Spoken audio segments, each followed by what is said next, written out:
Estamos perecendo,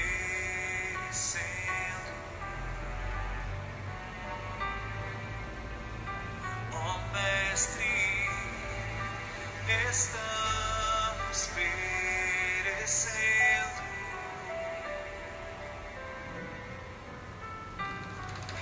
Ele se levantou e logo ordenou que os ventos então se acalmassem. Ele se levantou e logo ordenou que as águas não mais se agitassem. Quem é este que até o vento conhece a voz? Quem é este que até o mar agitado obedece? Quem é este? Seu nome é Jesus. Acalma minha tempestade. Então, bom dia para todo mundo. Mais uma vez aqui nos encontramos para a nossa reflexão diária do Evangelho que a liturgia nos apresenta. Então, iniciamos fazendo a nossa oração em nome do Pai, do Filho e do Espírito Santo. Amém.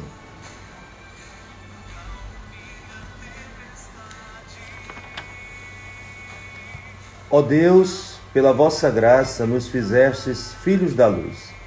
Concedei que não sejamos envolvidos pelas trevas do erro, mas brilhe em nossas vidas a luz da verdade. Por nosso Senhor Jesus Cristo, vosso Filho, na unidade do Espírito Santo. Amém. Então hoje nós temos, ainda continuando, o capítulo 8º do Evangelho de São Mateus, dos versículos 23 ao 27. E é a travessia do Mar da Galileia.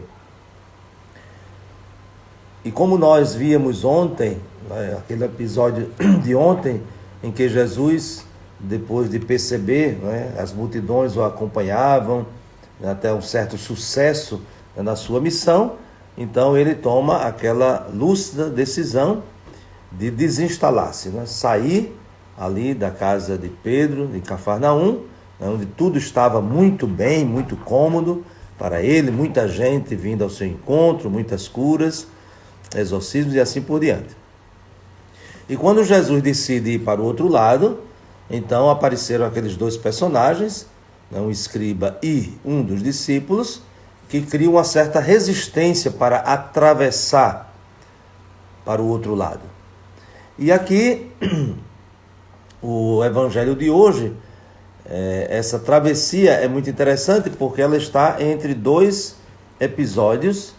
E, na verdade, essa narração, ela é como se fosse o eixo para interpretar tanto o episódio de ontem, que nós falávamos desses dois personagens que têm uma certa resistência para atravessar para o outro lado, e o evangelho de amanhã, que quando Jesus já está do outro lado, ele vai enfrentar também a resistência, a oposição de dois endemoniados, gadarenos.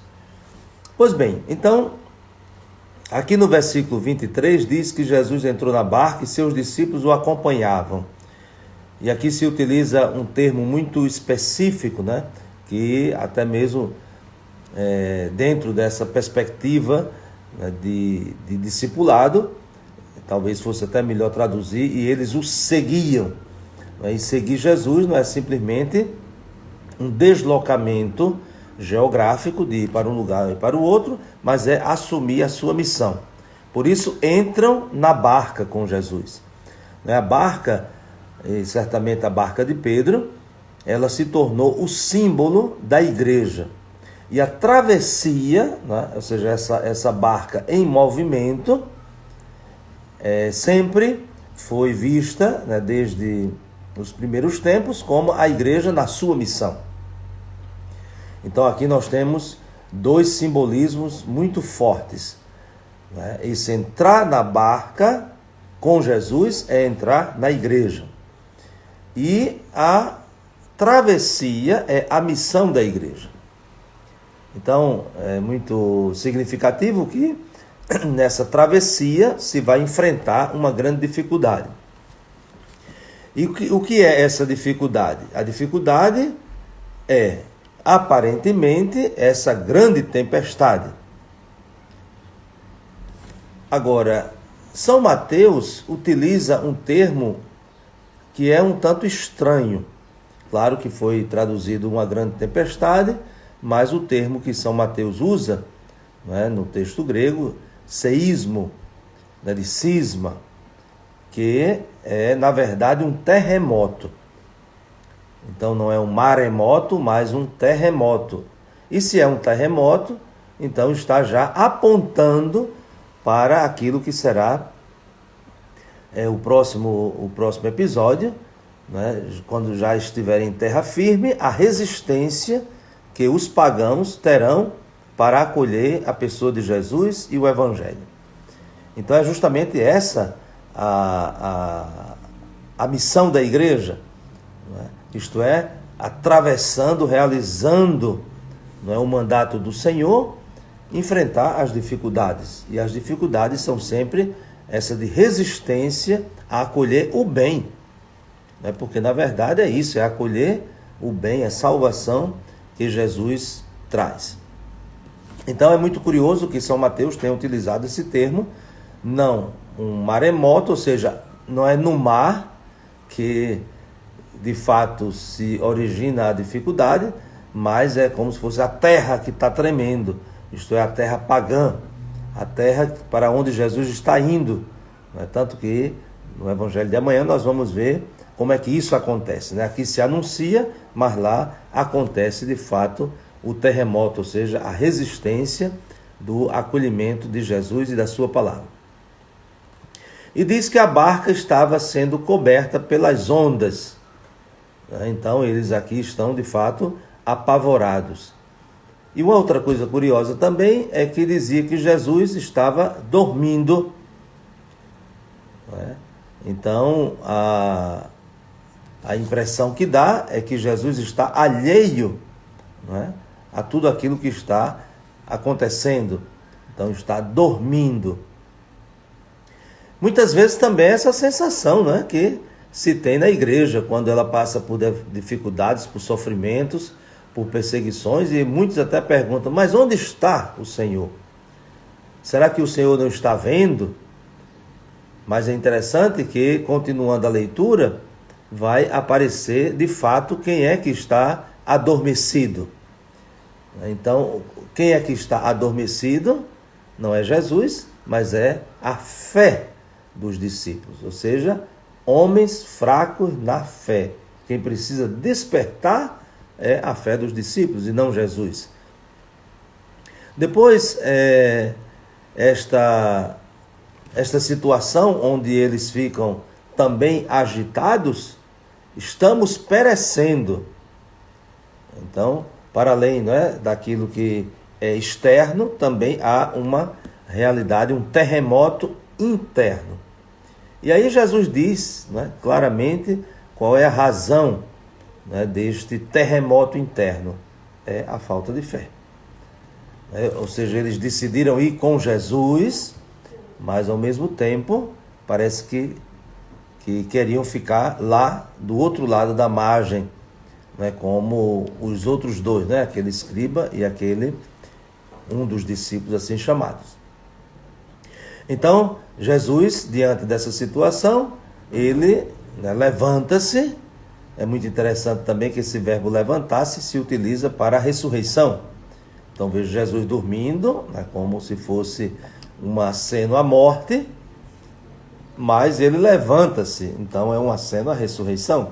Então, esse Jesus que está conosco na barca, esse Jesus que atravessa o mar, muitas vezes em agitação, é o Jesus morto e ressuscitado, que é a profissão da nossa fé. Ele está no meio de nós. Aquele que ressuscitou está vivo e presente no meio de nós. Então isso é uma reflexão muito bonita sobre a missão da igreja. E a missão da igreja que se realiza de forma concreta, atravessando este mar, muitas vezes agitado, mas que tem que renovar a sua consciência, e daí vem a fé, que Jesus, que morreu, está vivo, está ressuscitado, está presente no nosso meio. E aí o que é que Jesus faz? Jesus, é muito interessante que essa palavra de Jesus, a gente poderia dizer assim, ele acalma o terremoto e diz a razão do terremoto dos discípulos, porque não tendes fé, e acalma, vamos dizer, o terremoto, como a gente já explicou, essa agitação no mar, e o que acontece? O mar se acalma, o vento se acalma. E a grande pergunta que eles fazem: quem é este homem que até os ventos e o mar lhe obedecem? Então, uma das grandes perguntas do Evangelho é justamente essa: quem é Jesus? E, portanto, seguir Jesus é uma oportunidade, é a condição necessária para responder quem ele é. Por isso inicia que eles seguiram Jesus, e seguiram Jesus justamente para poderem responder a esta pergunta: quem é este homem? Quem é Jesus? E aqui é um tipo de pergunta que já tem a sua resposta. Se a gente tira o ponto de interrogação, então já temos a resposta. Então, quem é este homem que até os ventos e o mar lhe obedecem? Tira o ponto de interrogação, temos a resposta: este homem é a quem até o vento e o mar lhe obedecem. Então, a própria pergunta já tem a resposta. E aí, como estamos falando desse aspecto simbólico, da barca, da travessia, também tem o aspecto simbólico do mar e do vento. Vejam, vento, pneuma, espírito. Nós vamos amanhã, chegando do outro lado, em Gadara, Jesus vai encontrar justamente esses dois homens possuídos, ou seja, com o espírito, com o vento agitado, que é a resistência para acolher a boa nova da salvação. Então, que nós aprendamos, desse fato do Evangelho, a não ter medo. Nós que estamos dentro da barca não estamos sozinhos. Jesus está presente, mesmo que nesse simbolismo da morte, dormia, e na certeza da sua ressurreição, porque ele levanta-se. Então é ele que vai nos ajudando a fazer essa travessia, mas é preciso ter fé, acreditar, renovar a cada dia essa certeza de que não estamos sozinhos na barca, Ele está conosco. Então, desejo a todos vocês um abençoado dia, e que Deus, na sua infinita bondade e misericórdia, que nos guia nesta nossa travessia, que conduz à igreja, renove a nossa fé, nos fortaleça na certeza de que não estamos sozinhos. E que desça sobre vós a bênção de Deus Todo-Poderoso, Pai, Filho e Espírito Santo. Amém. Um grande abraço e até amanhã, se Deus quiser.